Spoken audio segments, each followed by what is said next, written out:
Hey, I'm Carl with Apt, and we're going to show you today how to install the Flexson Play 1 speaker wall bracket. So we have our bracket here. This is half of it. Here's the other half. So this is the part that's going to get mounted to the wall. To save a little time, we've already pre-drilled the holes and put the mollies in, but what you're going to want to do is, I used a 5/32 inch drill bit, pre-drilled a couple of holes in the wall. I used the wall portion of it to mark the top hole. So I did the top one first, put the screw in, and then hung it on there, and then marked the bottom hole where it lies flat, so it's straight up and down.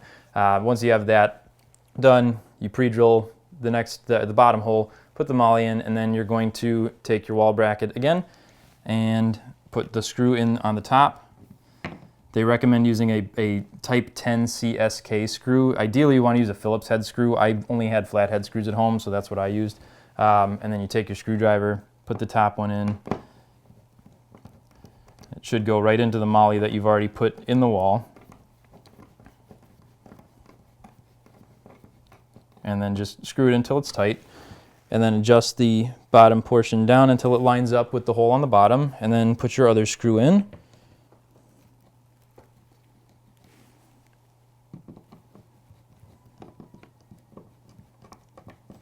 And I'm not drilled into a stud or anything like that, so using the mollies is pretty important. It helps anchor it into the wall, make sure it's not going to fall off, because these speakers they're not heavy, but they're not super light.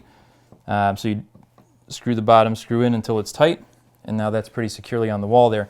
So from that point, you're going to take the actual portion that attaches to your speaker, and we've got the Play 1 speaker right here, and this is going to mount right here on the top. So there's a little lip here on the top.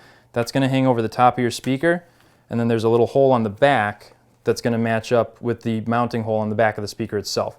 So you hang that on there, and it's going to come with, the mounting bracket itself comes with this screw right here that's going to go in there, and it's going to hold the speaker in place. So for that, we're going to use a Phillips head screwdriver. Screw that in. And now that's on there securely. So that's holding the speaker on. This little lip at the top here is going to hold it in place. And then on the back of the wall bracket, it has this little piece that's going to go back and forth. So that'll allow you to tilt the speaker up and down a little bit. And it's got a little screw on the side here that you can see. And you're going to tighten that once you have it in the correct, once you have it at the correct angle. So from here, we've got the wall bracket on. We've got the bracket for the speaker on. There's a little track here that it's going to slide right down onto. So you put that down on. And it'll slide right into place. This is going to allow you to move the speaker to the left and right, and then you have that little functionality of where you can tilt it back and forth. So mine, because of the placement, I like to have it tilted all the way down to face my couch, and then you tighten the screw up here at the top, and that's going to hold it in place. So it still has the ability to move back and forth like this, but it's going to stay angled where you leave it angled. So that's as simple as it gets. I mean, it's a pretty straightforward install. Just make sure that I really recommend using the mollies for the wall to hold it in place. Make sure it doesn't fall down. But that's how you install that Play 1 wall bracket from Flexson for your Sonos Play 1 speakers. Thanks for watching the video, and be sure to like, comment, and subscribe on YouTube.